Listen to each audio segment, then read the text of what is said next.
and Brown fam, I missed everybody. How is everybody doing? How is everybody doing? What is going on today?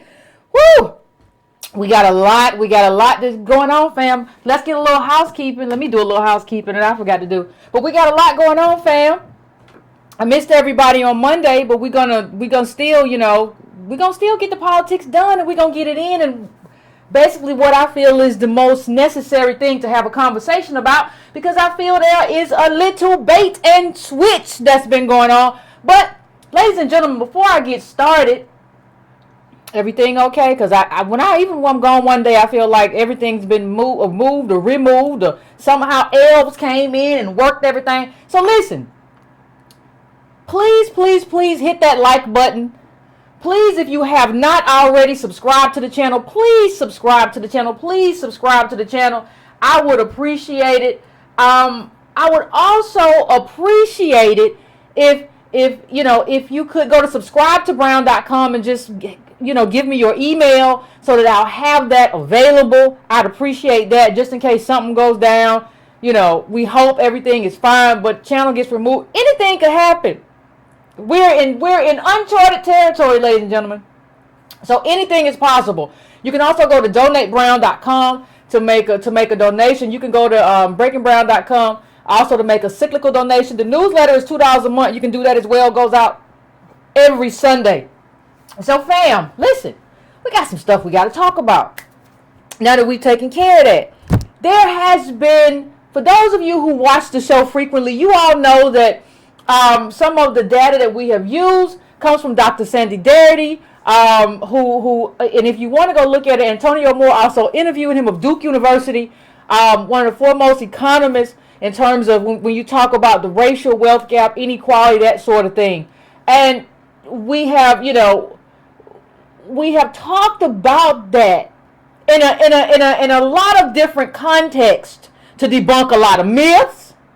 That's what Antonio's paper and Darity's paper was about, to debunk the myths of closing the racial wealth gap. Well, it's a lot of stuff. We've used other economists too, but now something is coming to the fore.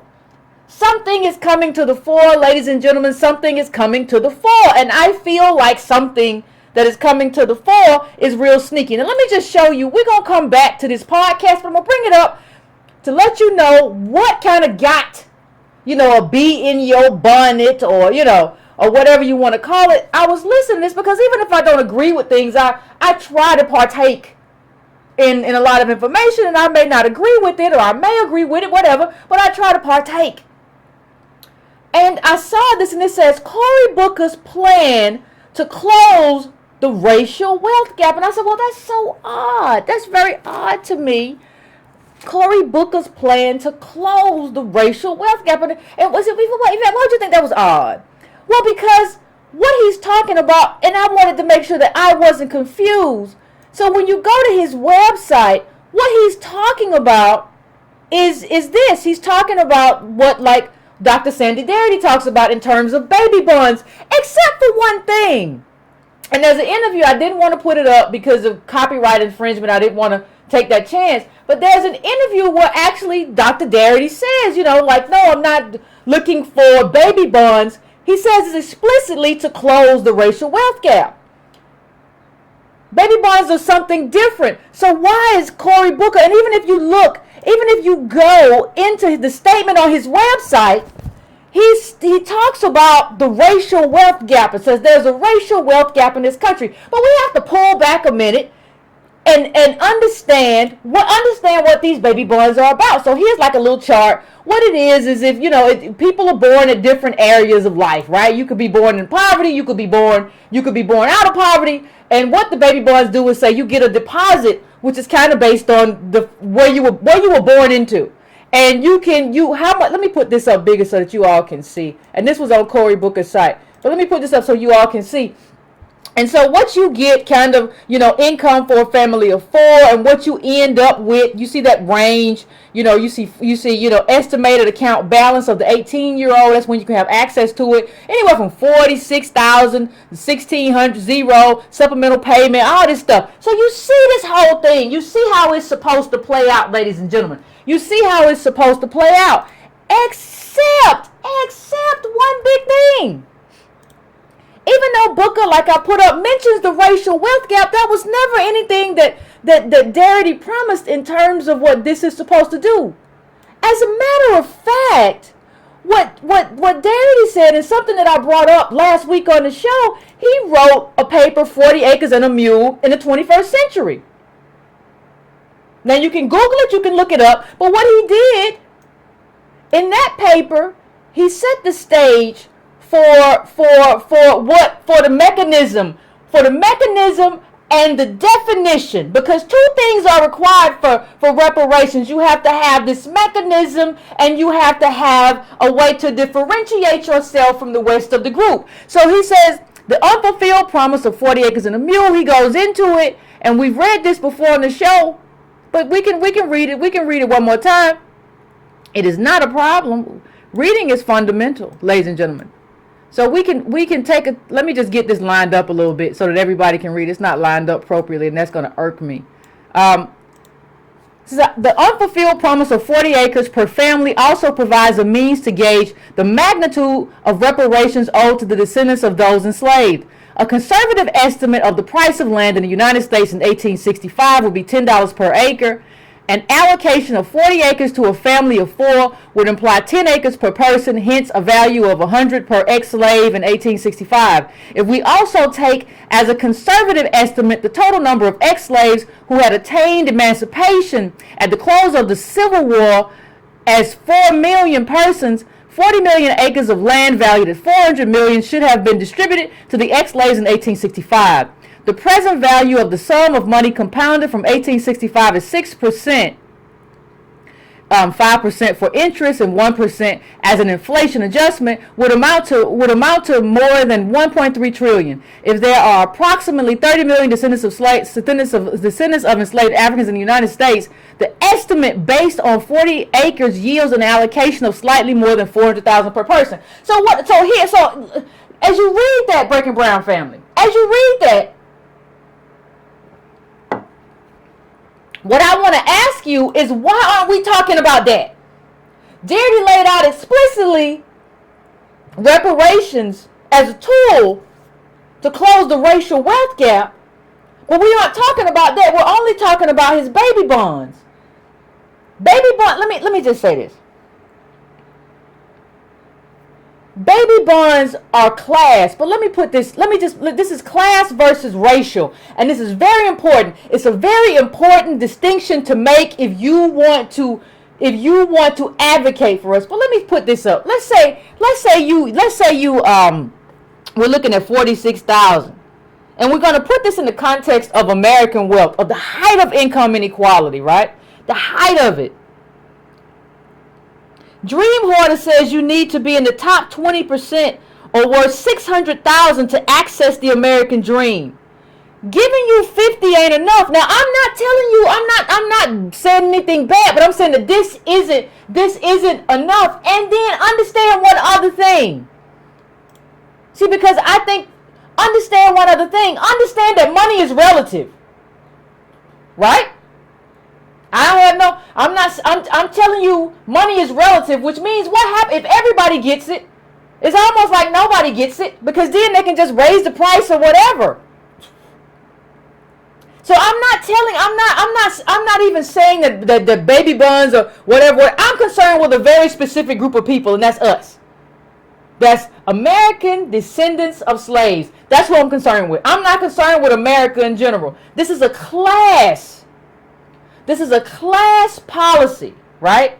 And everybody got to go figure it out and do their own stuff. But this is class versus race. So what you're telling me, this is the same thing, the conversation we had with diversity. Remember, we had the Powell, if you get the newsletter, the Supreme Court Justice, reparations was going to be about us and making that right. And he said, well, we can't really do that. That's not right. We just got to make sure everybody have diversity. But diversity doesn't fix what happened to us. So all along you have had this kind of evasion, where nobody wants to fix what they did to descendants of slavery for 400 years. Everybody wants to do something for everybody. Well, doing something for everybody doesn't fix us. What fixes us, or gets us on the road to fixing us, is what Darity put forth is what he put forth to do that. which is 40 acres and a mule in the 21st century. That's what he put forth for that. When you're looking at a college that costs, think about it, when you're looking at a college that costs $40,000 a year, and you're going to put this up, and the maximum, we're looking at estimated account balance in 2000 of an 18-year-old would be $46,000. That person can't even pay for 1 year college. That's where we are. So what we're saying is that we need something specific to American DOS.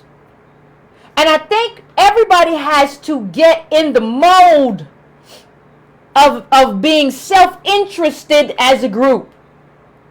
Everybody else is. And you have to understand something else. You have to understand why one thing has to happen before the other thing happens. This is a bait and switch. That's what we get all the time. Well, we're going to do something for everybody. So wait a minute. Hold on. So what you're saying to me is a poor white person, an immigrant, somebody just came in from Latvia, somebody just came in from Russia, somebody who just came in from Mexico, somebody who just came in from El Salvador, somebody who just came in from Ghana, somebody who just came in from Eritrea, has access to the same policy, because it's across the board, that I have access to. And that's supposed to fix me in some kind of way. I'm supposed to think that's good, to be on the same level of a Mexican who just got here. How is that good for me? It's not. And I think that's what we have to understand. When you talk about private college being $100K in 10 years, how you going to pay for that? How are you going to pay for that? And let me tell you, this same thing happened. This same thing happened. If you all will recall, this same thing happened with Obamacare. Al Sharpton was all over the TV telling us,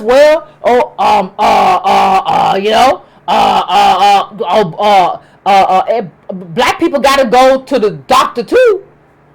So Obamacare helps them too. So you're saying because black people are included in policy, yes, we are included in all policies because they're American policies, but you're trying to make them central to us, or you're trying to say that these are American DOS policies just because we're included because we're American. No, that's stupid. That's a bait and switch. That's not what this is. That's like you making a tax policy or anything else. You're trying to make it and say it's a black policy just because we're included because, well, yeah, we're American. See, this is why all of this is so problematic. See, people are trying to use Darity's baby bonds and substitute his baby bonds for his reparations argument. No.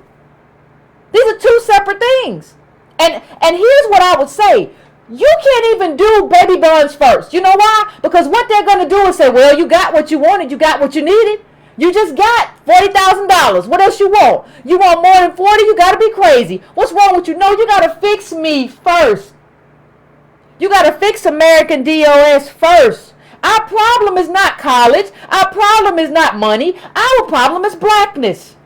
Our problem is we got made black while a whole other group got to be made white, and that other group got to enjoy the fruits of whiteness, and we got to enjoy the failure and the cost of blackness. That's the problem. There's no kind of just money that fixes that. When I talk about reparations, people, I don't just talk about reparations in terms of money. I talk about reparations in terms of endowments to HBCUs, in terms of credits for college. You should give us a 50 or 75% credit, just American DOS, to any private white institution, and then you should endow black institutions. You should, DOS, we talking about HBCUs, right? Then I want lineage therapy. We need therapy. And then I want quotas. We need quotas. And then you know what else I want? I want government paid and subsidized and mandated apprenticeships. Now you gotta take me on and teach me. You can't just be out here doing all this stuff and you made us the failure and then you're gonna just tell me to compete. No, I need you to be like, come on in here. You're gonna be my apprentice. I need all of that. I need a whole lot of stuff. And then I need a lot of time. Because this stuff went on for 400 years. You gotta give me at least 800 if the world lasts this long. on. I need 800. Because what did I always say, people? I said it takes a lot more time to heal a wound than it took to inflict a wound. You can walk up to me right now and slash my arm, and it's going to take a whole lot more time for that wound to heal than it took for you to inflict it. So don't tell me that you gave that you know, what was it? Convict leasing, and then we just got a Civil Rights Act and all this stuff that wasn't even enforced by the government. When you look at redlining and when you look at Jim Crow, when you look at all this stuff that was passed down, when you read The Color of Law, you see that the courts at one point actually came down on our side. And then like the government just said like we're not gonna really enforce it. You saw agencies just not enforce it. And that has been what we have lived with since we've been in this country. Not being able to be American. You don't fix that by making me like everybody else. What you do is you acknowledge that I'm not like nobody else. And my ancestors ain't like nobody else. And there's a special place for me. Let me tell you something.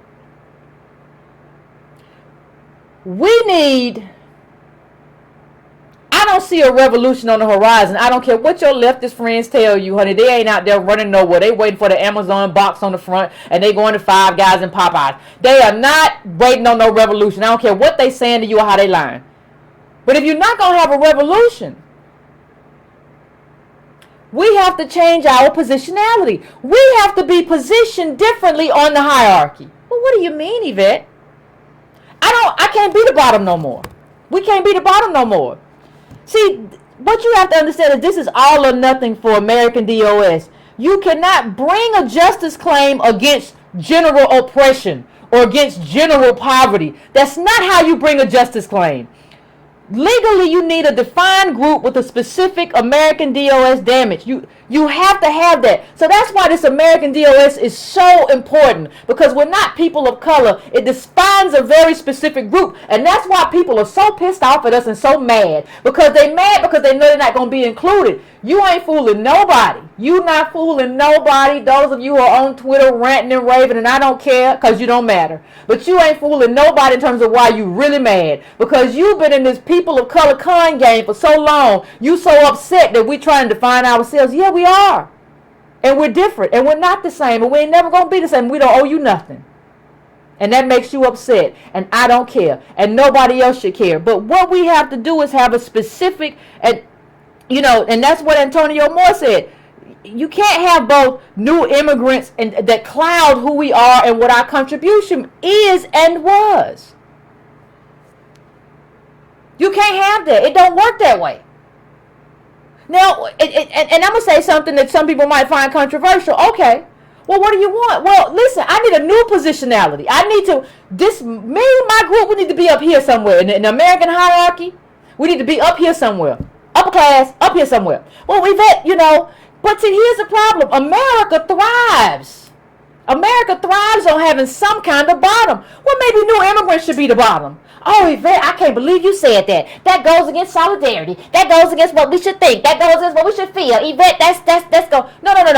Why should I have a problem saying that you should be the bottom when you don't have a problem living in the world where my people are the bottom? Let me say that one more time. Why should I have a problem saying that you should be the new bottom when you don't have any problem living in a world where my people have been the bottom for 400 years? I'll say what I want. I'm not going, we have done this for too long. Now let me go back to one thing. We're going to come back to this. Keep your eye on this podcast. And I'm going to let you know in just 1 second why we don't have any friends, these little liberal smiling Vox white thing and you want me to think you're my friend. Well, you said something that made me understand that you are not an ally, you are not a friend. You might have slipped up or you might have meant it. I don't know. But before we get back to that, I want to say something. One of the things that I think we have to understand as we talk about reparations, as we talk about Cory Booker, I don't think you shoot the messenger necessarily, right? But I do think this. The messenger is very, very, very, very important. if you're talking about what has to be done for us as American DOS, you have to have a person there who is advocating for this specific group. That's what King was doing. That's what Malcolm X was doing. That's what you have to have in that corner. You cannot have this person. I read this interview probably it's a minute ago. Probably like a month ago, maybe I read this interview. And it was, can I get a hug? Cory Booker. Now I want you to understand, you can't judge it. I always judge the message apart from the messenger, but the messenger matters. And let me just show you that Cory Booker isn't even a person. Cory Booker is not a person. I think that Cory Booker is like a vacuum. He's like Obama in the sense of just vacuous and vapid ambition. He is a bundle of nothingness. I mean, how many of us remember? Does everybody remember when he, during the Obama campaign, when he supported Mitt Romney and said that, you know, everybody was down on Bain Capital and we shouldn't be going against private equity? Do we remember this? Are we recalling? Do we remember that he like tried to privatize water in Newark? Like, so we understand what he's doing with Baby Buns is a bait and switch. He's not asking for reparations. He's not using Darity's 40 acre to talk about race. He tried to take this class policy that Darity had put forth and make it about race. And what I will say, listen, if you don't take anything away from what I'm saying tonight, understand one thing. You cannot have a solution. You cannot have a solution. Everybody want to talk about solutions. You cannot have a solution to blackness with raceless policies. You cannot have a solution to what has happened to us in terms of being made black and being made the garbage disposal of this country. You cannot have a solution to that kind of capitalistic racism with a raceless policy and a raceless surrogate. That's all he is. He's a raceless man. And let me show you. I don't care. No matter. He black. He's raceless. He says he talks about love and kindness. And this is from the article. And compassion and empathy all the time. He calls America a physical manifestation of a larger conspiracy of love. He calls America, the country that has had American DOS under the boot for 400 years. He calls America a conspiracy of love. You want that person advocating for you? You want that person speaking for you on any level. On any level. On any level do you want him talking for you? I'm just asking. I'm just trying to figure this thing out. And it's not just that. Let's go on to the next thing. He says this. Tolerance says I couldn't care less. Love says I couldn't care more. Tolerance crosses the street when it sees me coming. Love confronts and embraces. What kind of kumbaya yoga in the middle of the day afternoon stuff is this? He sounds like Russell Simmons. Like this kind of vacuous, meaningless nonsense that's put into place. Listen. You know what I want you to do?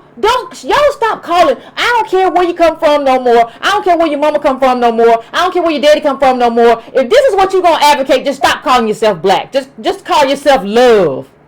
My race is love. Because you're not trying to do nothing for the people who put you there. Nobody put you there. Well, you really got put there by a documentary. You didn't do anything to put yourself there. But you really are a narcissist who just wants to do something to kind of get attention. I'm not interested. I don't know who's interested. I'm not. But what I'm saying is that the messenger matters. The messenger absolutely matters, and we have to understand that Cory Booker, and people say, well, Yvette, if Cory Booker advocated for reparations, he couldn't get elected. What would you say about that, Yvette? He wouldn't even. I don't care. Well, good. I don't need that kind of tokenism, that vacuousness. What I need that for? He's just a little empty bubble floating. We are love, and we love everybody. Give me a hug. I don't need that. Why would I want him there? Like, why should I want him there just for a black face? I might as well. I'd rather have a white person there. Why would I want him there?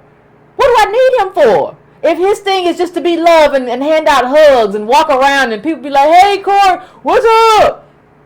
I don't need you there for that. If you're not going to be there and advocate for what your people need, I don't care whether you're there or not. And I would rather you not be there. Then we could say, listen, you all will not let our people get elected because you all are not, we don't have a system that's set up to elect because of everything from gerrymandering and how they just make it into tokenism for one little black person to get there, but not enough. We don't have representational it's not the kind of representational democracy that's good for our kind of minority group in this country.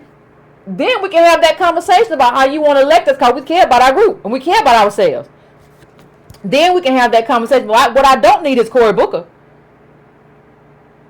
And understand that, like, he didn't even advocate for this like when Obama was there. Like after Obama left and we get Trump, now all of a sudden you get a little hair on your chin, Cory. All of a sudden you feel stuff. No, that's not what happened. You realized that like liberals was going the way of Bernie and you had to figure some stuff out. Stop voting for people who have no value. Stop voting for people who don't understand, who don't have any kind of core values that kind of extend to your group.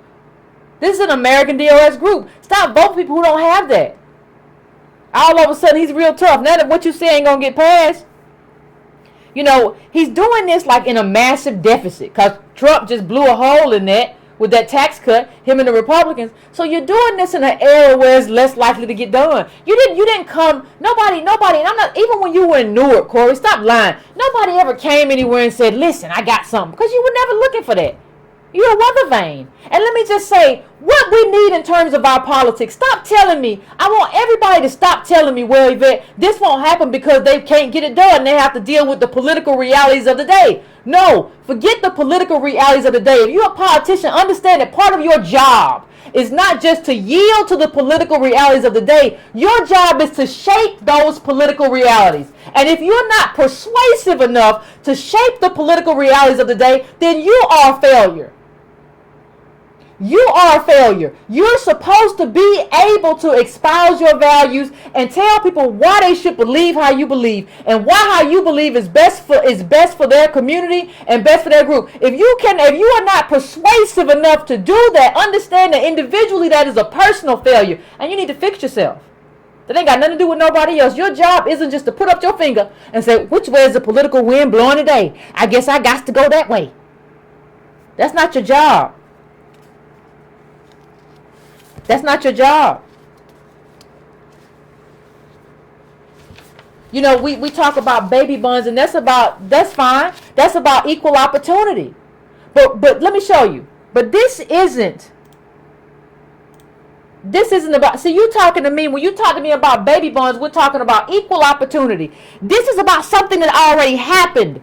Slavery is about what happened and all of the accrued disadvantages that came from that. That's what already happened. I need recompense for that. I need reparations for that. And for the boot remaining on the neck.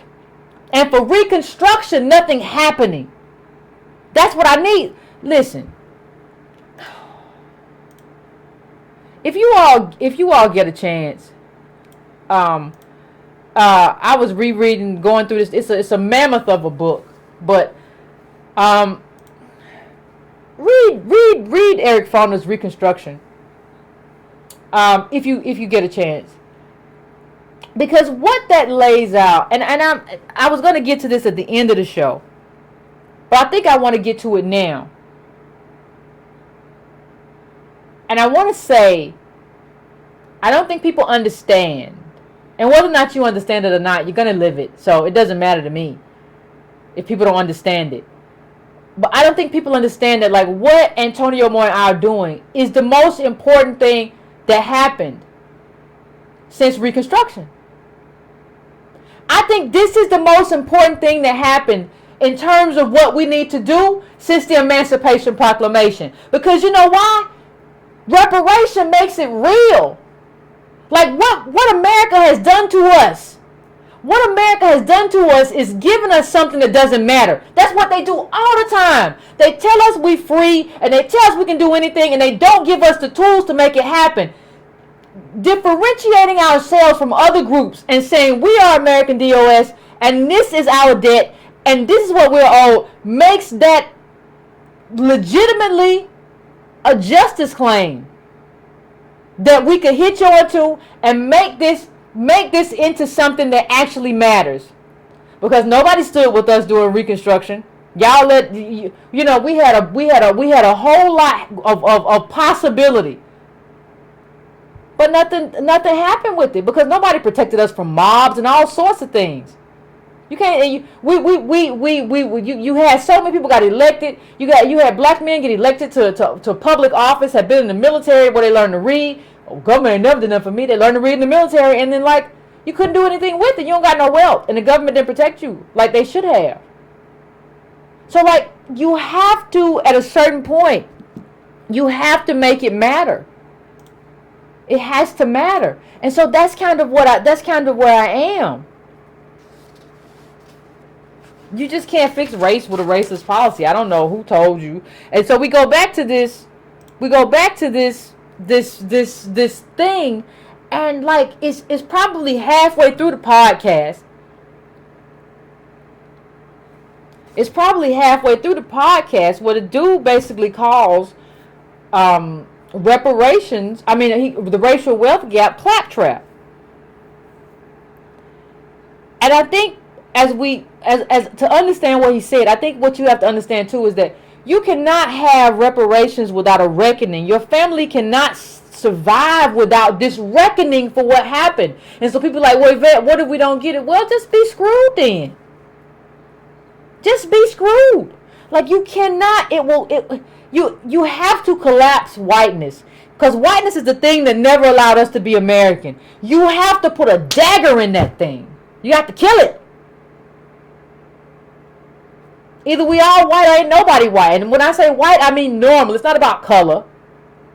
It is about the normalization of what it means to be an American in this country. So we have to collapse whiteness, shrink blackness, and it would give black life roots, purpose, advantage, direction. That's what we need. And you can't have that by advocating for people of color. And you can't have that by raceless policy. You can't collapse whiteness, put a dagger in it with a raceless policy. And so I go back to the weeds, and I get to this part, and this goes to what I just said about collapsing whiteness. The guy says, well, he says, I basically believe that a lot of this racial wealth gap stuff is just claptrap. Now, there's all kind of data, and the first sentence he utters, he gets the data wrong, which shows he don't care no way. He said, I think it's all claptrap. That sounds like some white stuff to say, y'all, claptrap. And he says, the real problem is that the richest people have all the money or whatever, and I just have a problem. Watch me now. He says, I have a problem with, blaming middle-class white people. Aha. I'm sure you do. Because what white people want in this country is to be comfortable.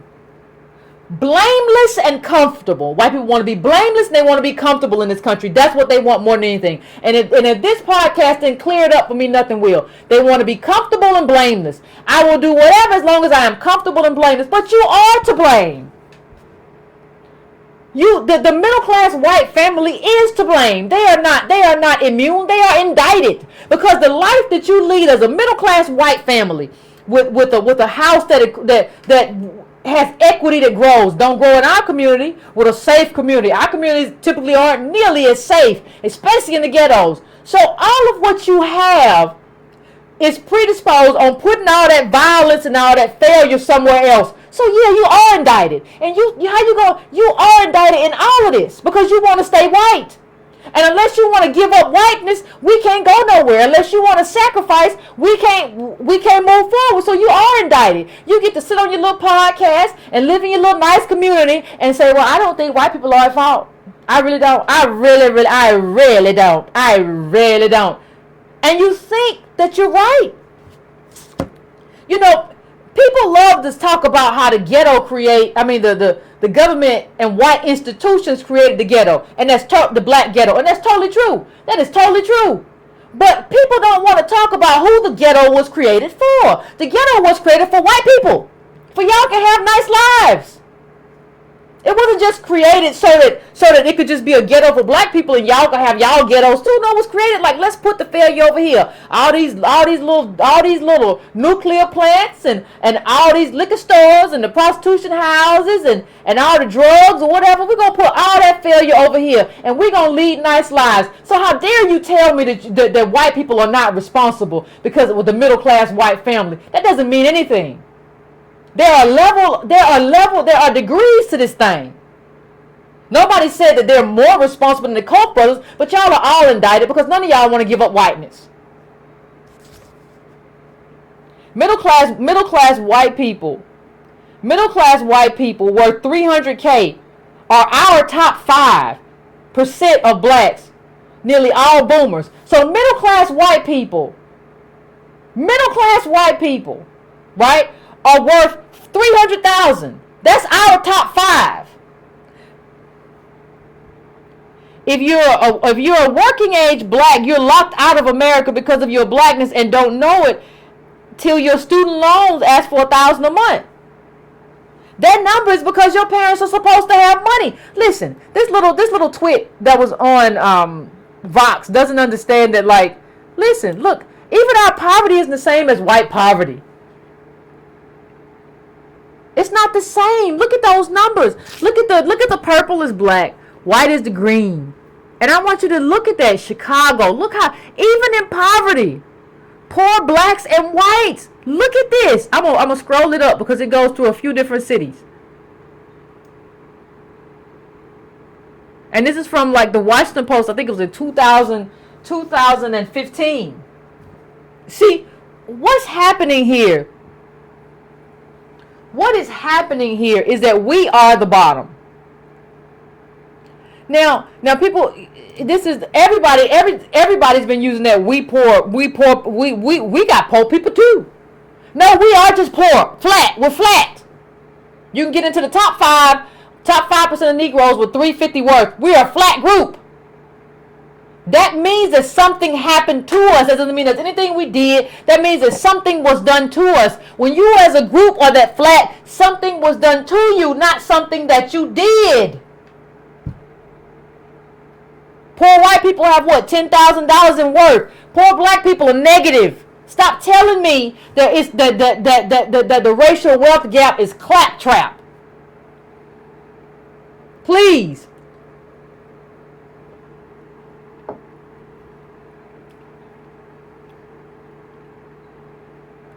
Please. You don't understand anything, but that's because you want to remain comfortable. You want to remain comfortable.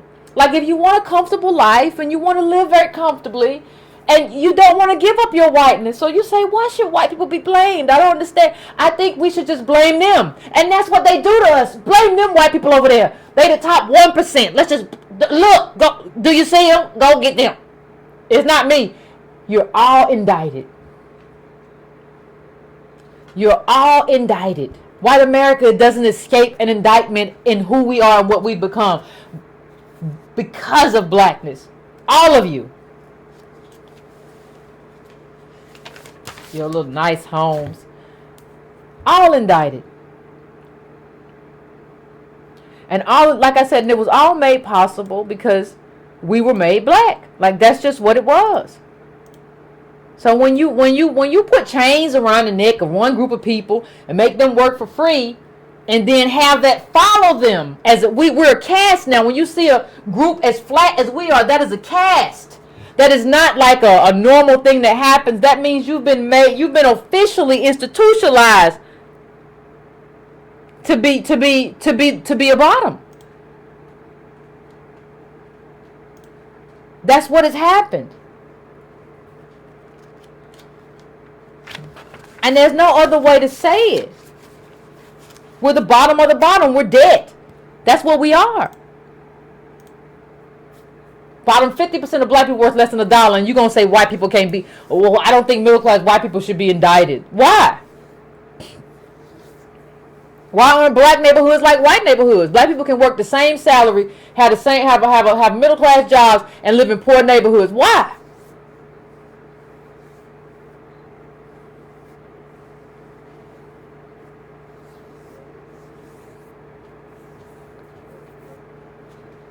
You know, we have, like I said, no class status. So how is this guy? So what you have to ask yourself is, how is this guy an ally? Right? That's just the question that you have to ask. I mean, this is a picture when you talk about baby bonds and when we're talking about reparations. Here's a picture from this is a picture from a sharecropper strike. In I think it was 39, a bunch of sharecroppers got put off their farms by the white owners because, you know, there was legislation that decided that, like, they deserve part of the subsidies, and the part of the crop and the subsidies. And the farmers, the owners decided, well, we'll just hire day laborers and get rid of you. And part of what they did in terms of how they dealt with it was they said, well, we're not only just going to be out on the street, we're going to decide to be out on the street in a way that's visible, so that everybody gets to see how we got put out. So even in doing that, they did politics, and they got, like Roosevelt, like Theodore at that time, I think, to actually, you know, say that they need some legislation. And then his wife was talking about it, and a whole lot of stuff happened. But what I'm telling you is that these are your people. Like, if you ain't got to do it for me, you ain't got to feel no kind of way about Yvette. You ain't got to feel no kind of way about nobody. But these are your people. If you don't want to do it for me, that's fine. You don't owe me nothing. But are you going to do it for them, or you just going to stop fighting? You just going to lay down somewhere, or you just going to be like, I don't feel like it, I'm tired, like, or they never going to give us nothing, no way. Like, I'm trying to figure out what you going to do. Your people fought the fight for how long? But you going to give up the fight, right? Because you going to do what? Like, these are the sharecroppers. They put their stuff on the side of the street once they put them off their land, just to show. And it was led by a union. For those of you who don't like unions and all that stuff, I'm just trying to figure out what you're going to do. I'm just trying to figure out whether you really care about your ancestors, or whether you're really up for that fight. Because some of y'all are disguising like cowardice with common sense. No, it's really just cowardice, and you're saying, like, well, Yvette, you know, I don't think that they're gonna ever. No, just say it. Like, I'm kind of scared. Like, just say what it is. All of these are pictures of the sharecroppers and what the sharecroppers did. They didn't have nothing, and they was out there, and they went to the union meeting and put their stuff on the street so people could see, got the president's attention. What you doing? What you doing? You laying down and you giving up, or what you gonna do? And how would these people feel about you laying down and giving up? I'm just trying to figure it out. I don't know. I mean, maybe somebody could answer for me, because I don't understand what a lot of these people are doing, or who they're fighting for, or whether or not they care who their ancestors were, or what their ancestors did. And the thing is, like, people say, well, the government's not. Listen, federal policy got us here. Exclusion, accrued disadvantage, slavery, unpaid labor, the dysfunction that caused. This is all institutionalized and institutional. That got us here. You don't get out of that without the government institutionalized this and got us here. You don't get out of that without government, because you did this to us. You don't get to do this to us and then decide, well, now I'm just going to do something for everybody that's going to fix you. No. I have a specific group with a specific claim. I need you to fix that first. Forget everybody else. I don't really care right now. I need you to fix us first. Let's get to moving on this right here, right now. Fix us, and then I'll talk to you about whether or not I'm going to get together with this other stuff y'all doing. This stuff, but I got to get this right here. This done. Okay, well, we're not going to do that. Well, I ain't voting for. I'll go and write in Donald Duck before I vote for you if you're not going to do it. I'm going to show up because I need to vote down ballot and other stuff, but I ain't vote for you. You're not going to get me with that stuff no more. Nope. I got stuff I got to do. I got to keep it pushing. And you have to understand one thing. The reason people will say like, well, Yvette, why don't we do like baby bonds right now and then later on? There is no later on. We've been doing later on for 400 plus years. No, all this class stuff gotta wait. Like, I need this first. Like, I just put this up, but I mean, again, like this is the book. This is the book. Like, get this book and like get this book, get color of law, get all that stuff, and you realize like, God, dog, what have I been dealing with? What have I been going through? Like, what have I been thinking? Like, in terms of no, black people just need to work hard. No, you just don't know nothing. Like, you should just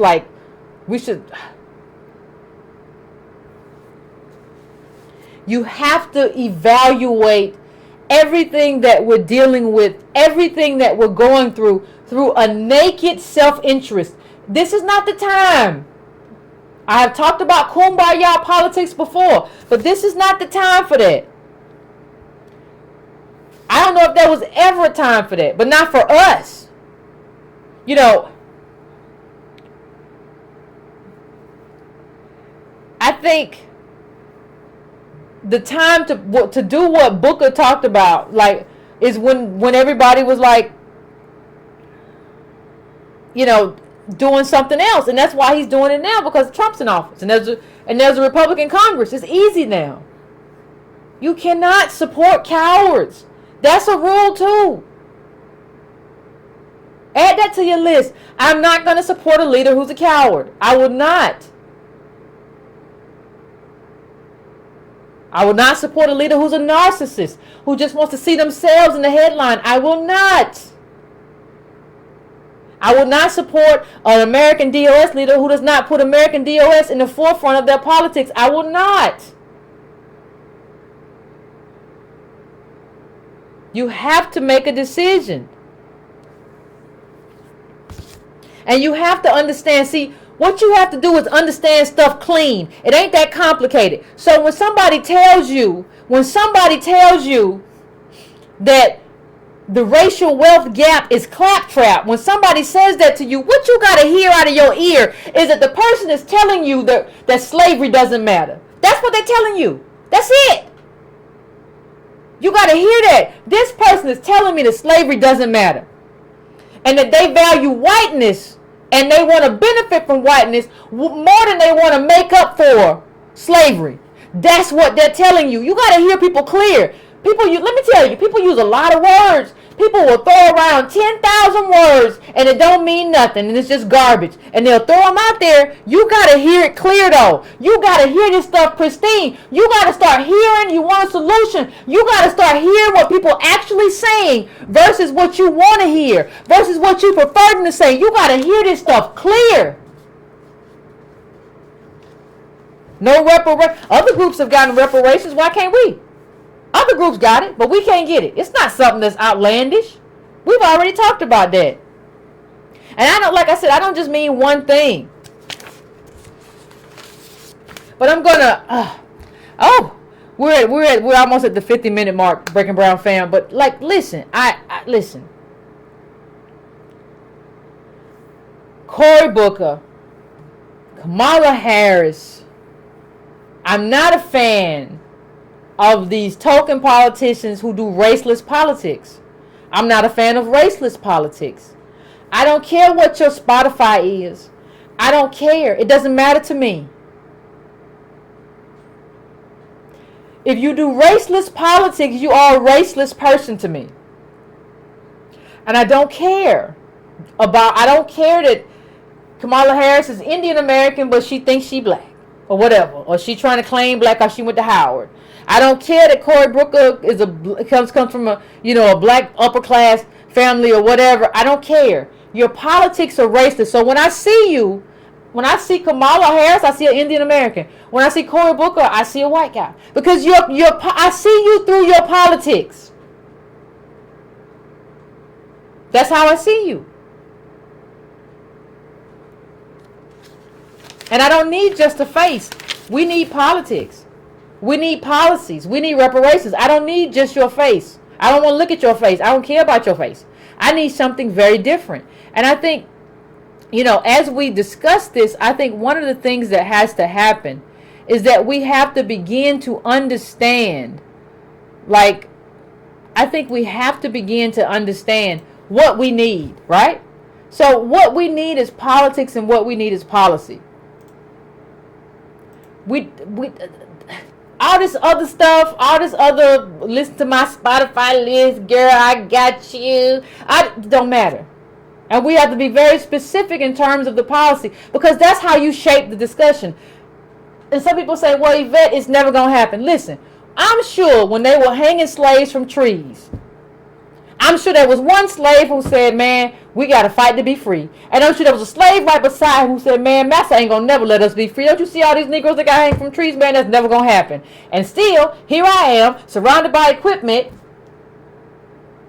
I don't have what I deserve. I'm not what we should be. We're not what we're supposed to be. But what I'm telling you is that I have a full belly right now. I had stew and rice.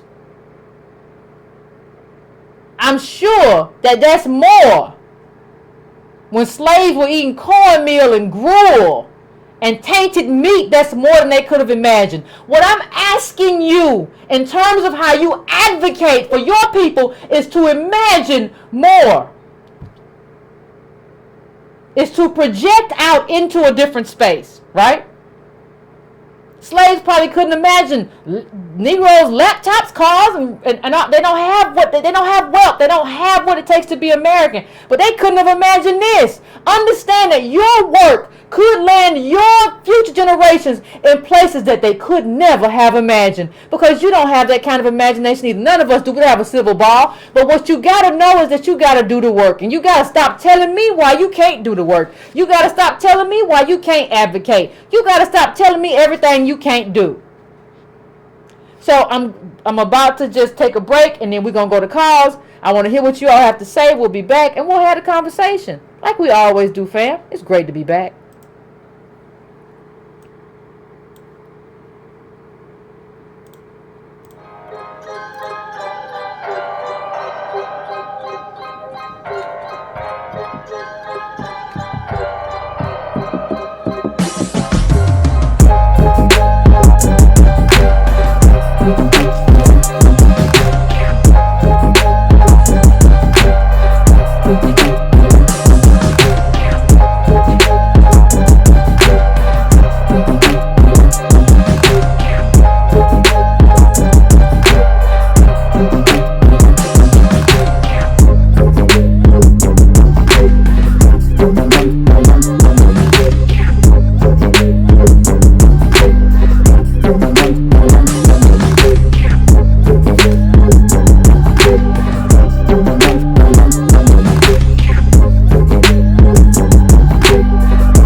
What's going on, family? We got a lot to talk about. I'm going to try to go to the phones. As always, family, this is Politics 102, not 101. Let's try to keep our comments concise and to the point so that other people can get in, so that we are courteous to other callers, so that they can come in and have their points of view heard. I would appreciate it. Please like, if you came into the show a little late or whatever, please hit that like button. So that you know, that's kind of how that's part of I think that's part of the algorithm on YouTube. So let's make sure we hit that. I'm gonna go to the first call, ladies and gentlemen. Let's go to 862. 862. What's your name? Where you calling from? What's on your mind? You there, 862? Yeah, I'm here. I'm in peace. Can you hear me? Yeah, I can hear you. What's going on? What's on your mind? What's your name? Oh, peace. How you doing, Yvette? I'm doing pretty good. This is Lee from North New Jersey. Okay. Okay, yeah. Cory Booker was actually the mayor of North New Jersey. And yeah, he was the mayor of North New Jersey back around like the early 2000s. And one of like the old time men we had, Sharp James, that did a lot for like the city. He actually kind of set him up in some type of conspiracy and got him incarcerated for like I think like 2 years behind him giving properties out. But you know, it's some funny things surrounded about Cory Booker. You know, Cory Booker is a Rhodes Scholar. I don't know if you know who Cecil Rhodes was, but he is definitely a Rhodes Scholar. So yeah, I know Book. I know Book is I know he's a Rhodes Scholar. What's your point? What's your point, Carl? Well, no, my point is that I don't trust nobody who's a Rhodes Scholar, considering who the hell Cecil Rhodes is, because a Rhodes Scholar is funded, is award from Cecil Rhodes.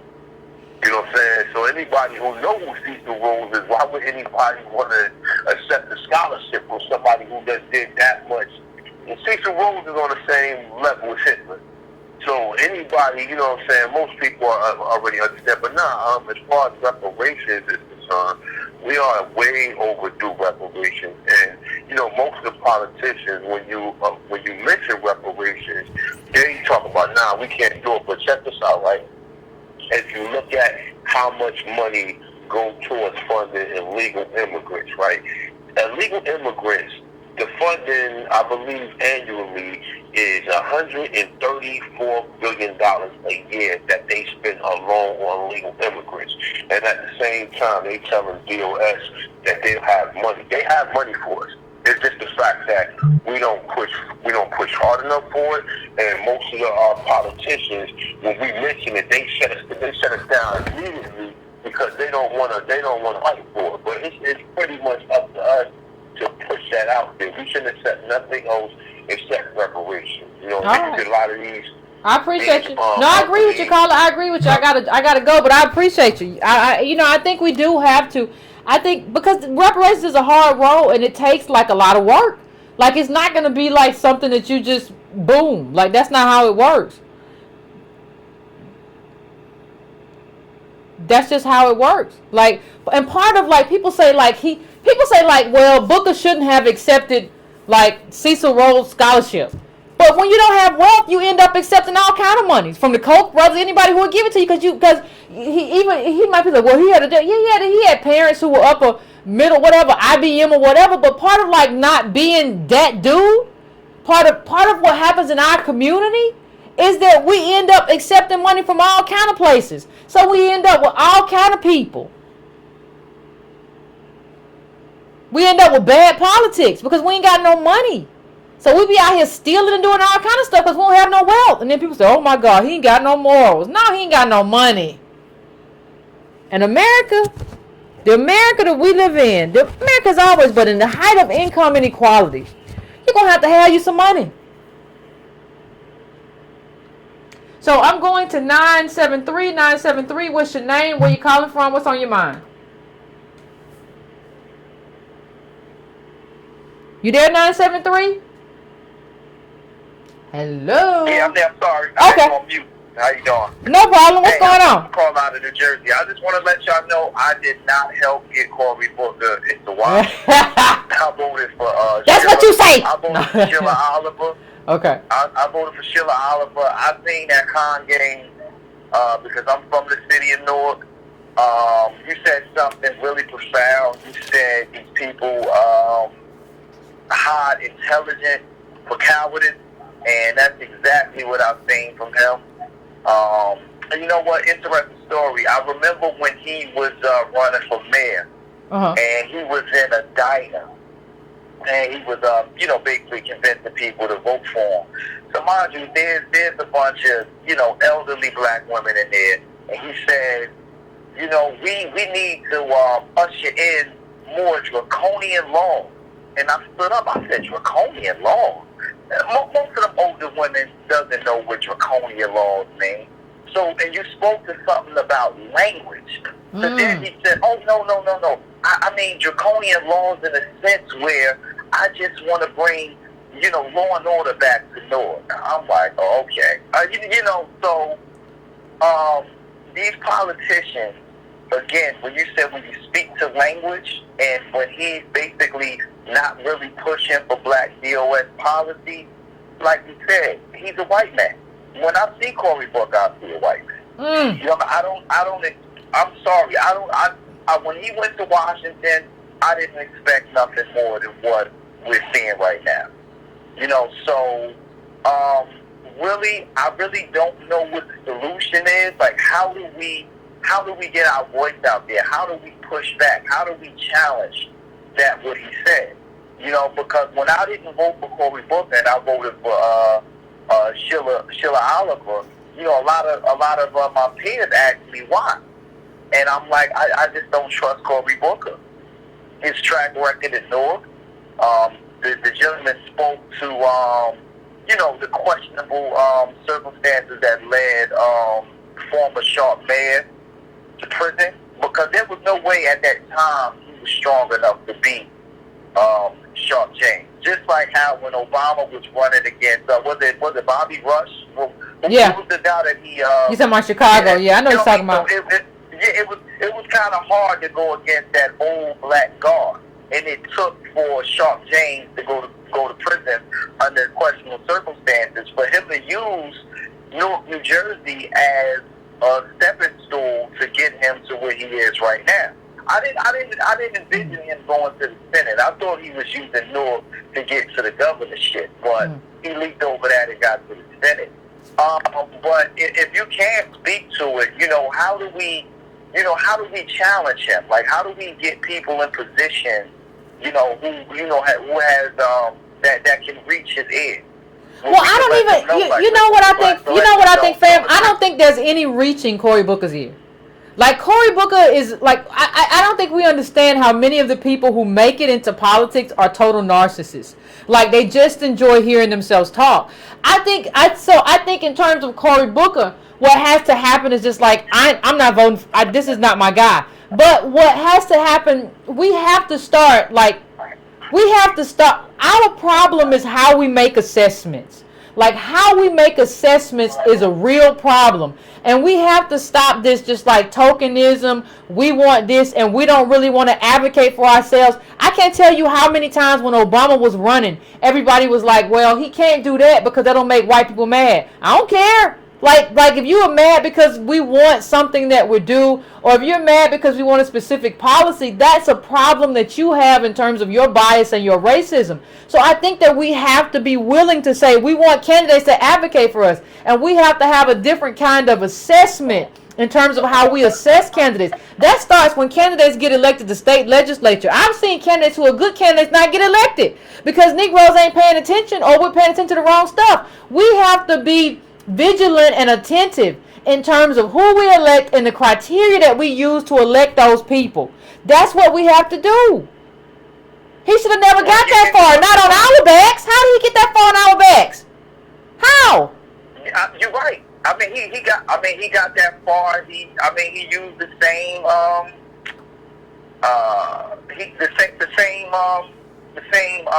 path that he was on, the same path that Obama was on.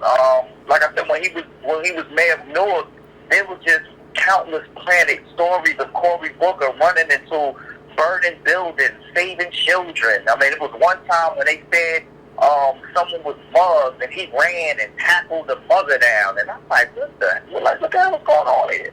So it was just, it really wasn't never nothing about his actual policies to help the city of Newark or even New Jersey as a whole. Again, it was just, like you said, it was just narcissistic stories about me. Look what Cory Booker did. I left my middle class Bergen County, New Jersey home to live in a housing project. It was those stories, and it was, like you said, it was real narcissistic. It was real planted. It was real planned, and mission accomplished for Cory Booker. Yeah. Mission accomplished for Cory Booker. You know what I remember, Carla? You know what I remember? I remember during, like, what was it, like Hurricane Sandy or something? Like, I remember him like getting so much attention for like responding to every tweet, and he ran outside in person and gave somebody a sandwich, and we act like that is a substitute for policy for our group. He hugged me and gave me some bologna or whatever, and it's just like, what are you talking about? Like, he's just a narcissist. He loves getting the paper, so he does that kind of stuff. That doesn't mean that like that's what you need in terms of your politics. Right. I mean, he ushered in. I would say he's the pre-genesis to the tweeting politician, because I mean, he stayed on Trump. He stayed retweet. Yeah, he stayed on Twitter. They retweeting all these inspirational quotes and tweets and with no substance to his politics. Yeah. So it just came across as, he's a nice guy. Now, I guess there's a dilemma for, less informed black voters, because it's like, okay, if I don't vote for Cory Booker, then who else do I have to vote for? So, I mean, that kind of puts us in a real dilemma. Me personally, like I said, just that last election, I didn't vote for Hillary, didn't vote for Trump. I voted for a third-party candidate, and I'm not ashamed of it. And I didn't vote for Cory Booker, and I'm still not ashamed for it. If these people do not represent me, I can't support it. Yeah, absolutely. Okay. And we shouldn't. And I'm gonna let you go, Carla, but we shouldn't let people make us ashamed of it. Because what's happening is not that we just voted wrong or whatever and we didn't come out in numbers. No, really what's happening is y'all not giving us nothing to vote for. Give us something to vote for and you can watch us come out. And we'll vote. We came out for Obama in record numbers when he got elected first. If you give us something to vote for, we'll come out. So thank you, Carla. We thought Obama was something to vote for. He wasn't, but that just goes to show you that we can be electrified in terms of coming out. So thank you, Carla. I appreciate you. It's very interesting. Thanks, Clementine, for the donation. Listen, Trump's base has demanded politics. And, people can make fun of Trump's base all day long. You can make fun of the people who support Trump are just so stupid. You can make fun of it all day long. But one of the things that they voted for was like immigration reform. That was a big build a wall. That was a big thing. And so when you see all this stuff on the news, that even though we don't have a wall yet, when you see all this stuff about ICE going out, and when you see Trump, like, understand something, a clear indication that Trump was serious about immigration reform. He put Jeff Sessions at the head of Justice Department. Jeff Sessions has had it as his whole life's dream, reforming immigration policy in America. That has been like, he's been writing about it, talking about it for as long.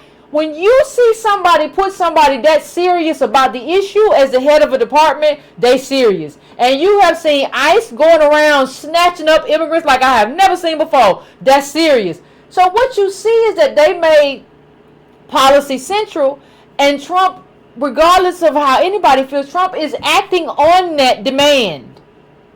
Now, I'm sure it's not enough, in terms of what they want or whatever. But every article you see where ICE done closed down some stuff or snatched up a bunch of people, the whole thing that happened at the border where they were separating children from families or whatever, that's ICE saying no. And I'll be very curious to see what's going to happen. Did we see what's happened with the caravan yet? The caravan coming, the caravan coming up through Mexico? You see people demanding policy. And you see Trump saying, yeah. You have to ask yourself, why do we not have like a black person who's like elected official or who's like Jeff Sessions, who's just reparations has been their thing forever. And they advocate about it forever. And so when somebody does get in, they like, yeah, I think you're right. They can just put them over there at justice. Why? Why do we have these just scoopity poop people? Just like, well, no, I don't know. People of color all day. Yes, we are all for all the people all the time, and we all just fighting white man. We just, I don't know. I'm very confused, but it is what it is. Why do we have that? That's a question that you have to ask yourself. We all have to ask. So I'm going now to 909. 909, what's your name? Where you calling from? What's on your mind? Hi, Yvette. This is Anthony from San Bernardino. What's going on, Anthony? What's on your mind?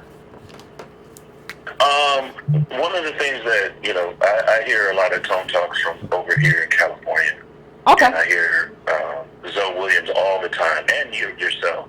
Okay. And one of the questions that kind of came out of Tone's mouth one time was, we're going to have to get back to where love is more valuable than money.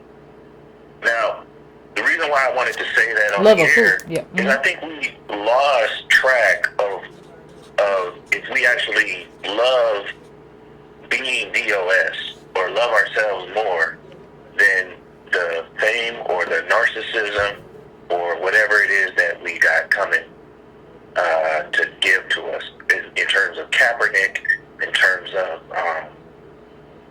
of anything that foreshadows racelessness. People need to take racelessness and say, oh, we're talking about lovelessness. Because if you don't love black people, you don't love our history. Sometimes you'll have a show where you'll go off and sometimes you'll be screaming and stuff, but then I have to go and play your show back so I can pick up some information over again. And sometimes some of the stuff that I'm listening to is very hard to hear because it's hard for me to digest because of some kind of emotion or whatever. But that's not why I love this show. One of the reasons why I love this show is because it's showing me what DOS contributed to America. And I don't think the politicians that we're choosing are necessarily in love with being black. You use the term racelessness a lot, where we always run away from being black and trying to escape black or escape our history by coming up with these slogans and these rhetorical concepts. And I was like, I got into that conversation, and I jumped into other conversations as far as why is it that no one loves a hoe? And I realized that, mostly hoes are basically people who want something for nothing or want you to do A in order for you to get B or whatever. And I think a lot of us in America are a bunch of hoes. If we don't get something, we won't give any. I think there's a problem with our dynamic when it comes to people loving DOS. No one loves DOS. They look at us as a bunch of hoes. They don't see us as something valuable. And I don't know if you can hear me now. I can hear you, fam. I appreciate you. I'm gonna address it after the call, but I appreciate you. I do. I really do. I think the show he's talking about was the marriage show. With Antonio and Zoe, and Zoe said it, and I think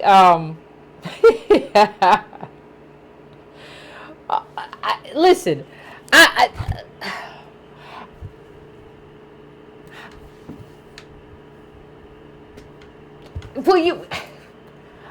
would agree that we're not a loved group.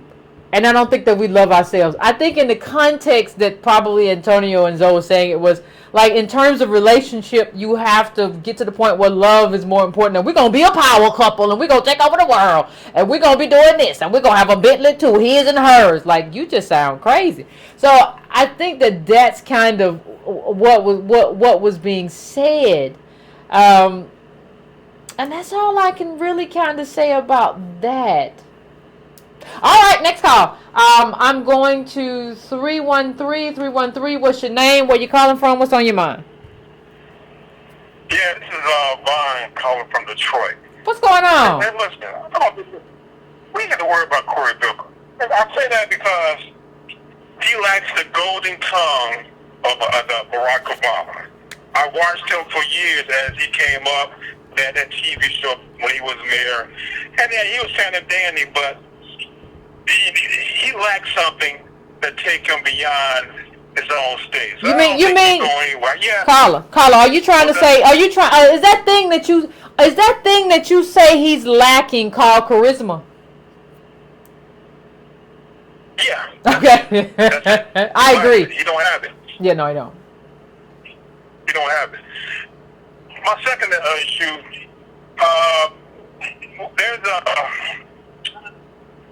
there's a small window for us to have black issues only. And I say that because there's a lot of integration going on with black men going out making babies with white women.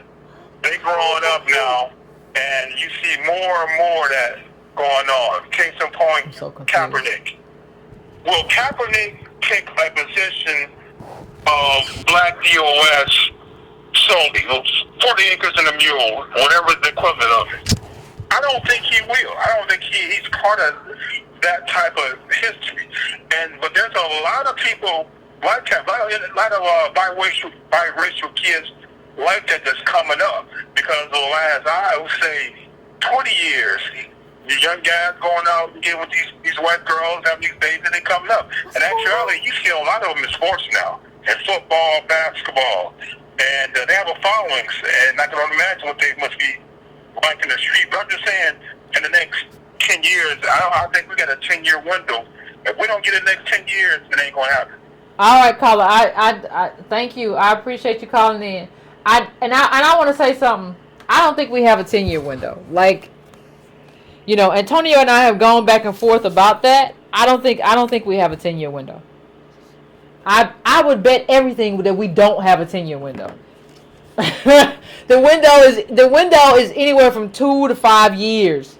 Like, there's not a 10-year window. Like, we have a very limited time to get it together, and it just or it just is what it is.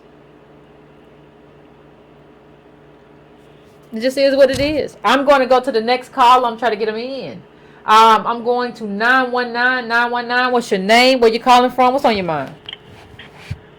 Hey, I'm Alan. I'm from Durham, North Carolina. Thank you, Miss Yvette, for me on the show today. I just want to say thank you to you and Tone. I'm going to keep it brief. I'm going to keep it real short. Kamala Harris is no good either. She had some weird proposal going on with tax cuts and some pushback to Trump's, and that's her narrative for 2020, and it's kind of like, all y'all war. But what bothers me the most is just us. I'm here in North Carolina. I'm in an area where it's a bed where we kind of don't mirror what the national averages are for, you know, our wealth gap among African Americans. Yeah. So we have this delusion that we're doing well, but I know most of these women, most of these people, credit cards, you know, just really dead weight. But, you know, a lot of student loans, but living, you know, their best life in the safest way. But anyway, so when you're debating and pushing back with these people and you're trying to educate them about politics, you're trying to educate them about reading and stuff like that, everyone is going, no, it's no good. But I'm just concerned because it's kind of like, where do we go? And I know for you, you have that heart. I just saw your last show and it made me cry because I was thinking to myself, you get it. You get the plight that we're under. And the books that you guys put me on to Color Law, you know, the bank books. I'm reading some book called Freedom. It was with Georgia Slavery and talking about how the history of how when black people were put in classes and how the teachers would say these people are not educated enough. I mean, think about that, and then you think about all the step down, and I'm like, what is going on with us? And it just drives me insane. But to just follow up with the show tonight, I just think those candidates are not good, and I guess they're plugging from Dr. Garrity's piece, from Hamilton's piece, from what you guys say, but they're not even acknowledging you guys who pushed this narrative with Breaking Brown, who pushed this narrative with Tone Talks, who pushed this narrative with Dr. Garrity. They're not even plugging you guys, and that concerns me because it makes me feel like, what is the propaganda? Why they're not announcing you guys and pushing this agenda forward? So, you know, it's just my piece. I'm not going to keep this long, but it just bothers me. I'm going to keep on fighting the good fight. All right, bro. I appreciate it. But like I don't think people understand. Like, you know, it's not even that. Let me make sure I got this. It's not even that like they're just not pushing us. Like nobody wants us to get that heat. Like, nobody wants us to get that light, because once we get that light, we're not giving it back. And, like, I think everybody understands that. And, like, so we'll just say what we got to say, but we're not going to. I've seen so many articles included with something that, like, Antonio and I said, like, rewritten in a way, so you can't know that we were the ones who said it. But it's okay. We coming anyway. You know, I think we have to stop, like, just being happy that something like baby bonds or whatever was mentioned, and then giving Cory Booker or somebody credit for mentioning it.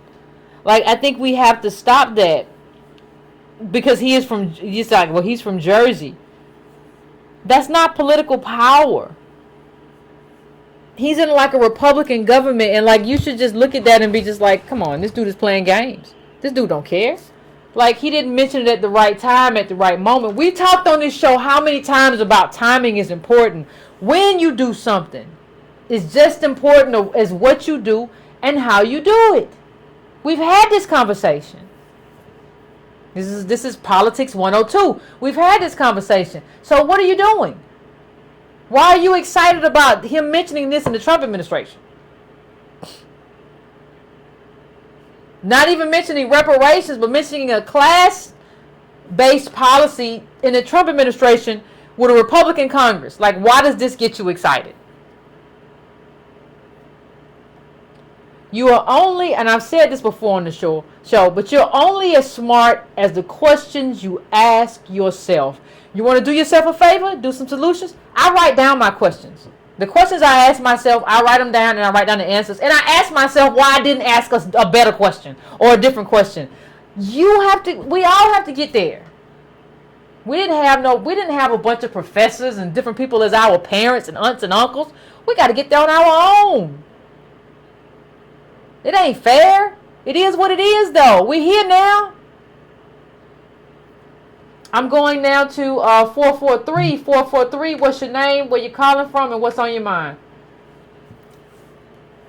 How you doing, Yvette? Pretty good. This is Trayvon from Baltimore. What's going on? That's good. That's good to hear. Not much. I'm gonna keep this brief.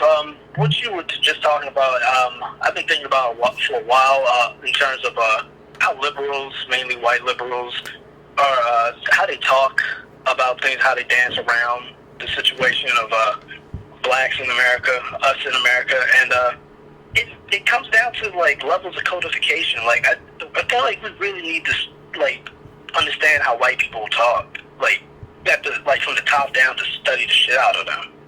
Like, cause I've been reading like recently about Russiagate things caving in as we knew it would, but back when it was initially like running, veteran reporter Seymour Hersh, he was talking about his sources tell him basically that the CIA guys were telling him that they had high confidence that, you know, the Russians did whatever they did, and high confidence basically means it's bullshit. Like, white people have a way of basically letting you know exactly how they feel, especially when you're a rival, definitely when you're a person of color. They know, especially absolutely when you're black. It's just, we have to, I feel like we really have to study the words from top down, from the brass to the media personalities. Like with this guy, he's not going to get much blowback for this. Like when I heard him say redlining was like basically had passed, like the effects had passed. I knew I was in for a horrible time. Yep. And it's just, it really just reminded me of so many people I went to school with and who I've worked with. It's just, I feel like we tend to give the game away of how we feel about certain situations, especially political situations. And we're going to have to learn how to codify like white people and call them out on their bullshit and spare no quarter. That's all I wanted to say. Thank you. No, I appreciate it. Keep doing what you're doing. Appreciate it, fam. Wait, also get Barracoon. Peace. You know, I got Barracoon because somebody recommended it a few shows ago, and I got it, but I haven't read it yet. We might have to talk about it at a certain point because I've had a lot of recommendations for that, so we may have to talk about it at a certain point. But thanks, caller. I appreciate you calling in. I appreciate it. Yeah, this is where we are. This is where we are. Ladies and gentlemen, this is where we are. This is where we find ourselves at this moment. And we don't have anything. Like, you should be really free to fight for what you want to fight for when you don't have nothing. Like, we don't have no wealth. What you waiting on? What's the hold up? Why you don't want to do it? You know, Cory Booker didn't come into the Senate talking about baby boys now. I'm in favor of class politics. No, he did that because Bernie Sanders caught fire. He's like, I got to go in a different direction.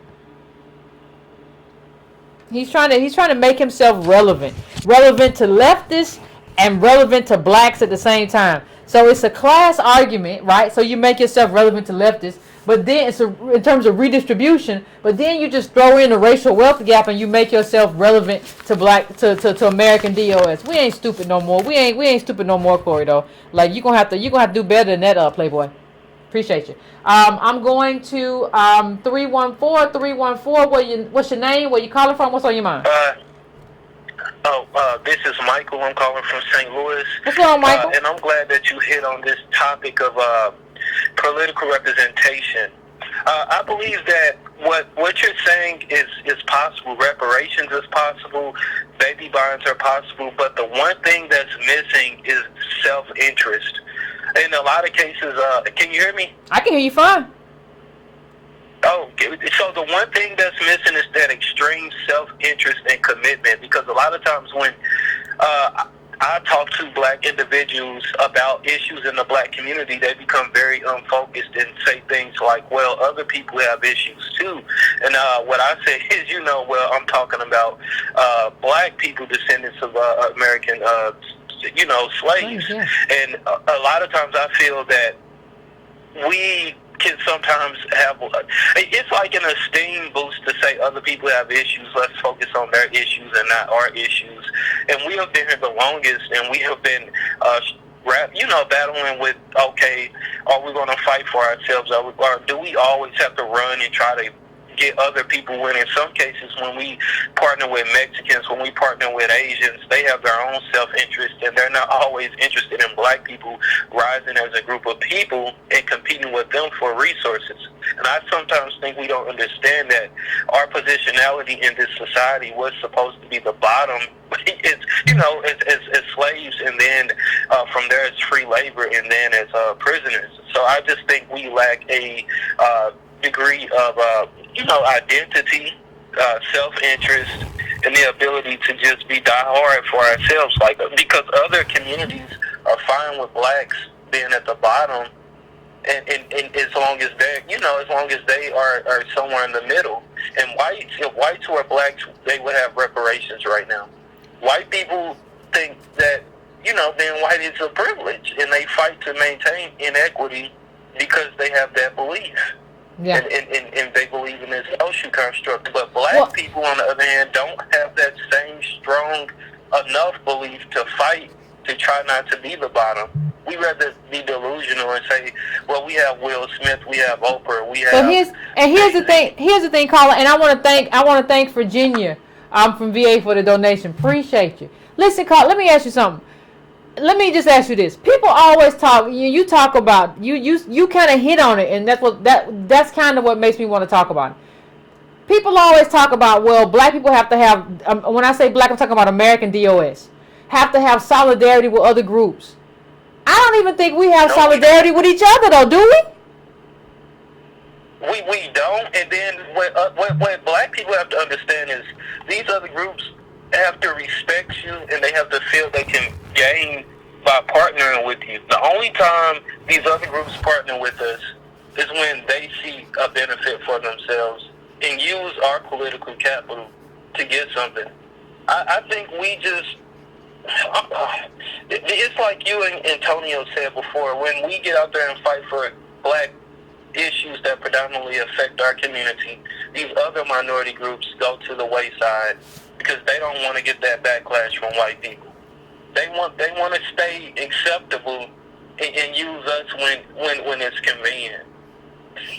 And You're right, fam. Like what I said is that we are an entryway for them. That's it. They don't want no solidarity. But here's something that you said that's so important. I'm gonna go back and say it again.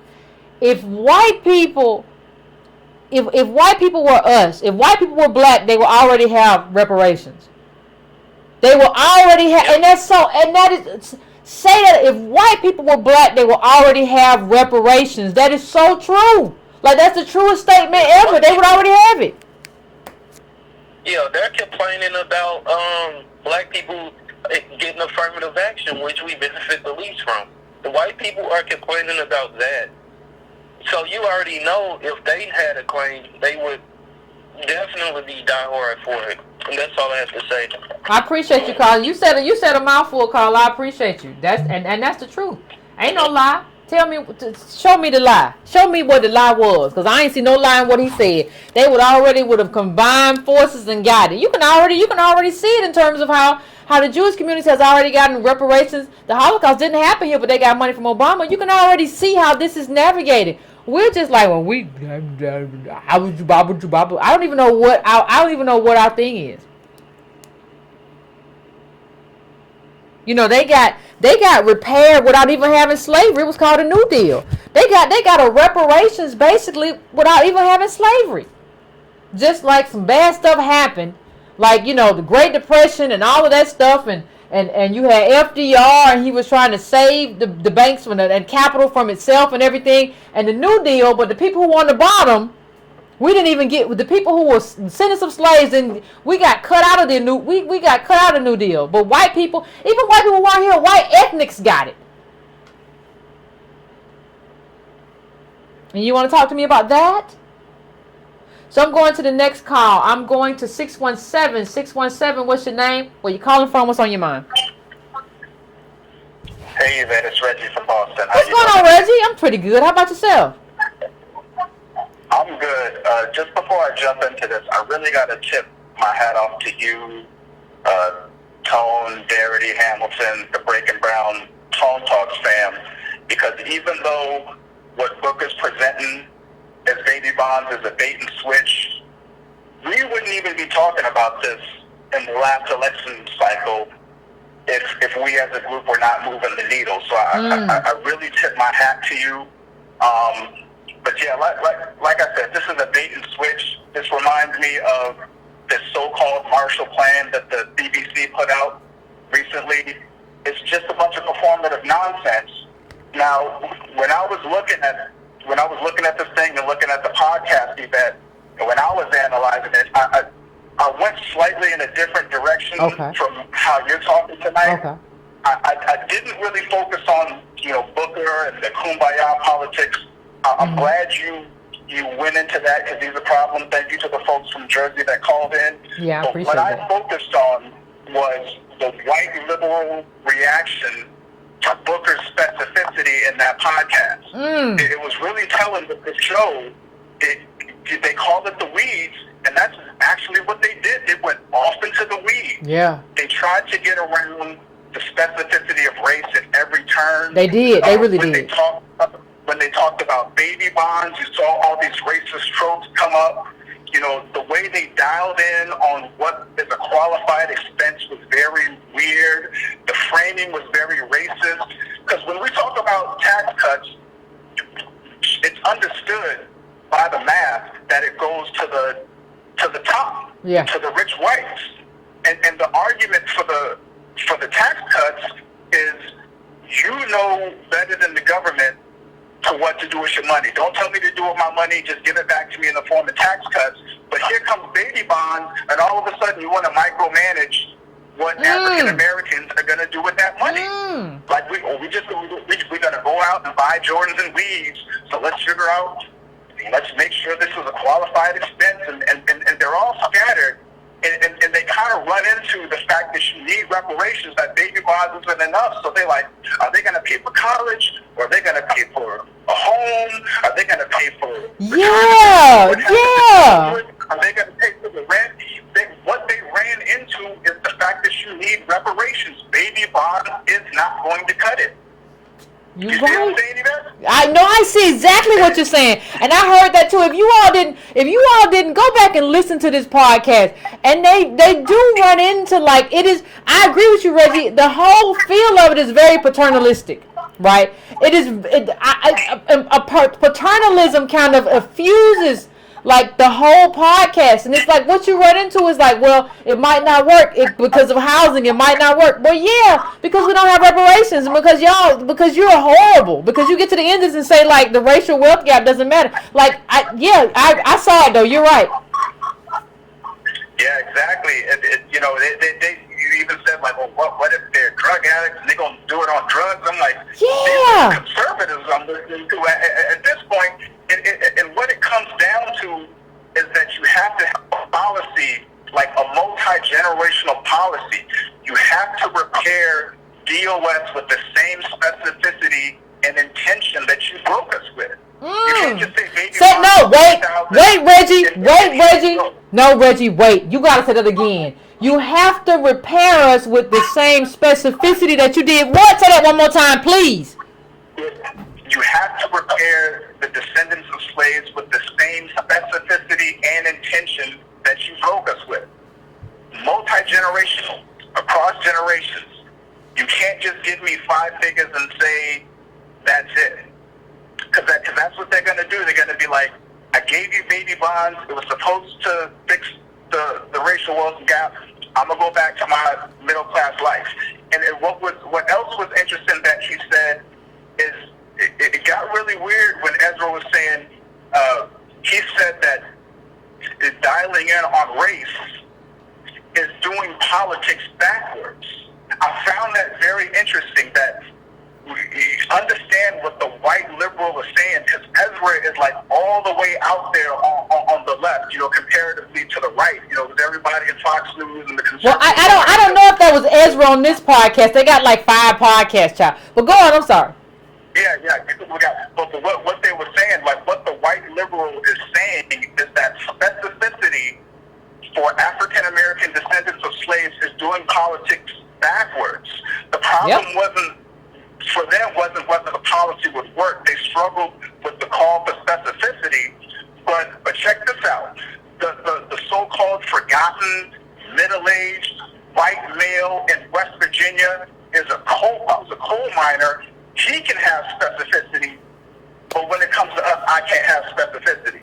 You get specific, they get as specific as they want, as long as you're not talking about DOS.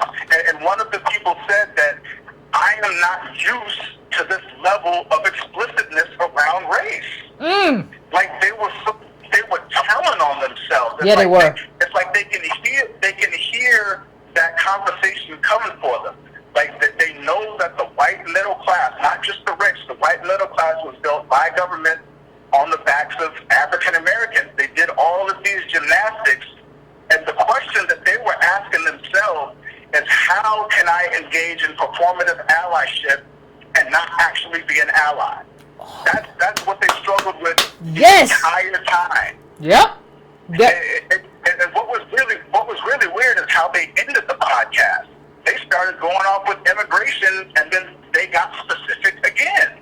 They talked about, what about the Mexican worker? They alluded to the caravans that are coming. They said, what about the Syrian refugee, the Somalians? Like, even within the immigration debate, there is that specificity. Yep. But when it's time to get specific for us, all of a sudden, I don't know what to do. And just to close this out, I'm going to, just kind of refer us to what Malcolm X talked about when he talked about the fox and the wolf. The fox being the liberal, The wealthy and the conservative, well, these people on the weeds, the white liberal, are showing us their teeth. And Yeah. as we get to specific, the liberals are going to continue to show their teeth. I mean, for goodness sake, we saw like the liberal commentators. I saw liberal commentators on MSNBC, on Fox News today. They're having a come to Jesus moment around these bombings.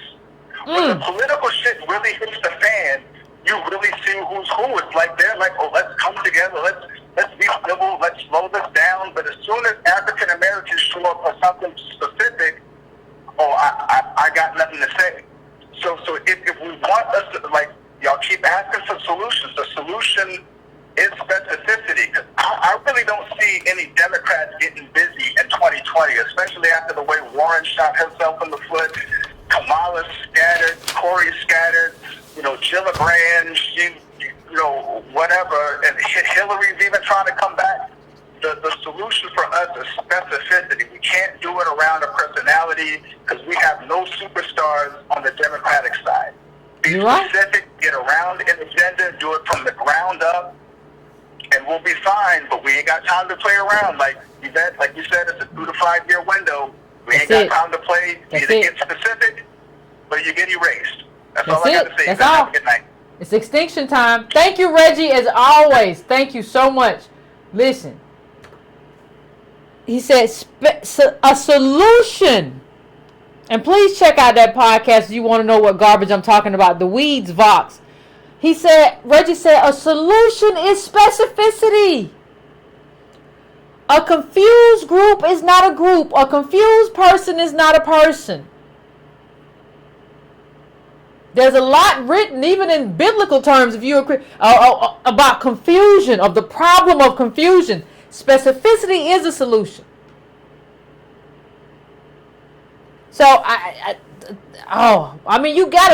you have to, when Reggie talked about showing your teeth and liberals showing their teeth, if you listen to that Vox podcast, you hear it.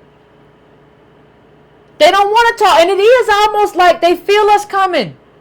They feel us coming, and they're doing what's necessary right now to just kind of put a brick or a chair up next to the door to let us know, no, you can't come in. You can do a lot of stuff, but you cannot come in. That's where we are, and that's what we're dealing with. I will play Reggie's part back like 5 times. Like, that is what it is. And that is where we are. And that is what has to be done. If you are against, like, American DOS, you're confused. How can you descend from slavery and not know this is your moment in your life? This is your moment in your life. What are you talking about Wakanda for? Wakanda is basically imagination. Wakanda is a sort of fetishization of an Africa, 54 countries, but an Africa that you believe existed on your behalf. That is not who you are. That is not who we are. We have a very specific claim. We have a very specific history. You are fetishizing something that is not in your best interest. Let it go. You don't got to let Killmonger go, but in terms of the whole thing, you got to let it go. You don't want Wakanda. You don't want a country that doesn't want the liberation, that doesn't want vibranium to be used to liberate you. That's not what you want. You're fetishizing something that's not good for you, and it's not good for your politics. Let's leave this propaganda alone.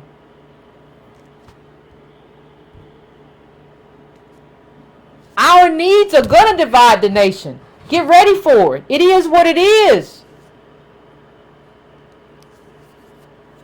The next years don't look pretty regardless of what happens. If American DOS catches, it don't look pretty. If we decide we're not going to do it and enough people don't gain hold, it's going to look real ugly. Either way, the next few years do not look good. Get ready. Batten down the hatches and put your armor on. It's not going to be a pretty time.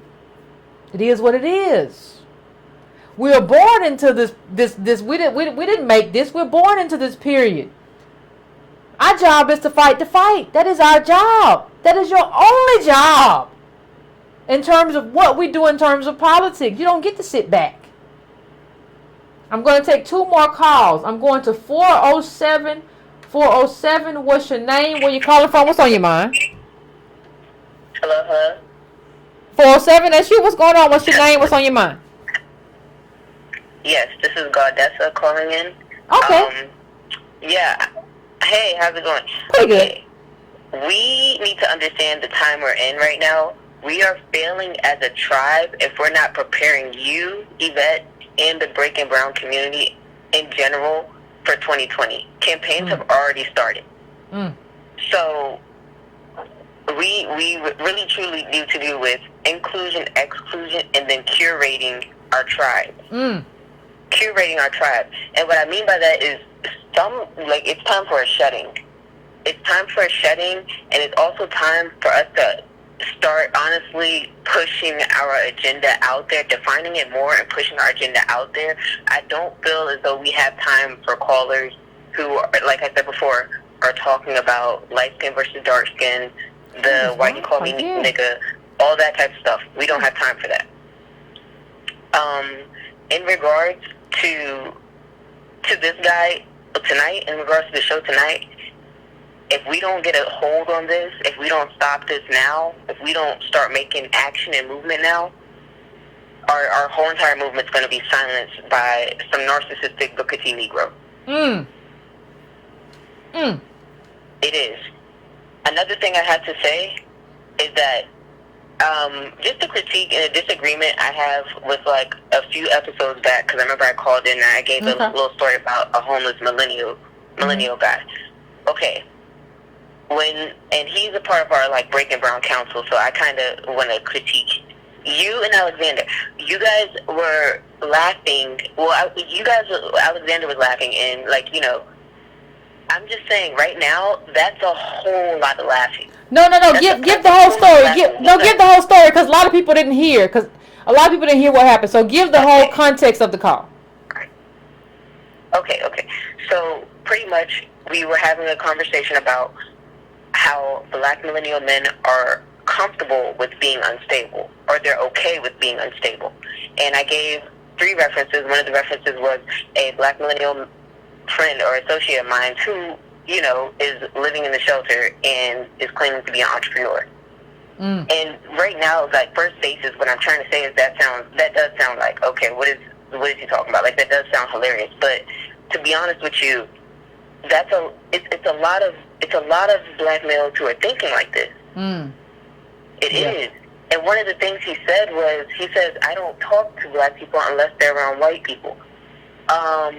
No, he said I don't trust. He said I don't trust black people if I haven't seen them around white people, because if they smile too hard or they do too much to ingratiate themselves to white people, I don't trust them. That's what Alexander said. Yeah, like I'm gonna say it again. Like, he's an elder, so it's like, are you around black millennial youth? Because when I'm calling into the show, I'm the future of Breaking Brown. If you're pushing 40, 50, you may not see that day of reparations. So it's about what you're going to leave behind. You may not see that day. Now, in regards to 2020 campaign for our agenda and for this movement, that's just the precedent of what my generation is going to do. And right now, what I'm hearing is a bunch of callers who aren't willing to make that sacrifice unless they have a hand in it. And if we don't put a stop to this, a Breaking Brown forum will look like, the government's giving away free tea. Thank you so much for all that you do, Yvette. Thank you. I appreciate it. We have to keep defining ourselves. Thank you so much. And I appreciate it. I appreciate the feedback. Listen, people, I'm not averse to criticism of me or any person of the Breaking Brown family. I do not have that kind of ego, so I appreciate it. What she was saying, I think if I heard her right, and I'm sure if I didn't, she'll call back, is that was just like too much laughing. Like when Alexander called, he was laughing like, that's too much laughing at this person who doesn't understand stuff that they should understand. If I'm correct, and I hear that. Like it's a lot of stuff that got to be corrected. Like ain't no way around it. And ain't no reason to get sensitive about it or be upset about it or none of that. you know. But I think we have to. I think the friend that she was talking about. I think we have to. We have to find a way to get these people anchored in reality, and we have to find a way to get people to understand that. Like if you're in a homeless shelter, you're not an entrepreneur. Nobody's saying that I should necessarily, or who anybody else should make fun of you, but you have to understand. There has to be some way to get you to understand that you watching Revolt or whatever you watch during the day, or whatever kind of thing you watch, does not make you an entrepreneur. What you are is a delusional person. And we have to try to figure out a way. Either you're going to get left behind or you're going to get brought back into the fold. And I don't have to teach you. Nobody has to teach you, because America's going to teach you whether I like it or not, whether you like it or not, because it's coming. And people say, well, we've always been American DOS, but we've always gone through stuff. No, not like this. Something new is coming. There's a new kind of storm of brewing that we're not really prepared for. And I've told you, but I don't have to tell you, because everybody's going to find out. Like, so, you know, it is what it is. Everybody's going to learn. I'm going to the last call. I'm going to 603. 603. What's your name? Where you calling from, and what's on your mind? Wow. Wow, this is Ty from New Hampshire. What's going on, I'm just, you know, I'm thankful. I'm thankful for the Breaking Brown family. I'm thankful for you, Yvette, because listening to your show puts everything into perspective. I'm glad the year 2020 keeps coming up, because I'm just thinking, you know, at this point, I don't care about Cory Booker. I don't care about Kamala. I don't care about whatever candidate. I really don't. I'm concerned about how do we present, or, you know, how do we present some kind of a, I don't know, a manifesto or some kind of a proposal. Something needs to be presented to these candidates, whoever they are. I don't care who they are. You know, and how do we know who to target? You know, I know the Green Party, if I'm correct, has said they support reparations, but I think that may be the only platform that I've heard about. So how do we target the Working Families Party? How do we start to target local, national candidates? And then also my other question is, and I really wanted to focus on that, what you talked about a few shows ago, especially with regard to affirmative action, minority-owned business status for Native DOS. Okay.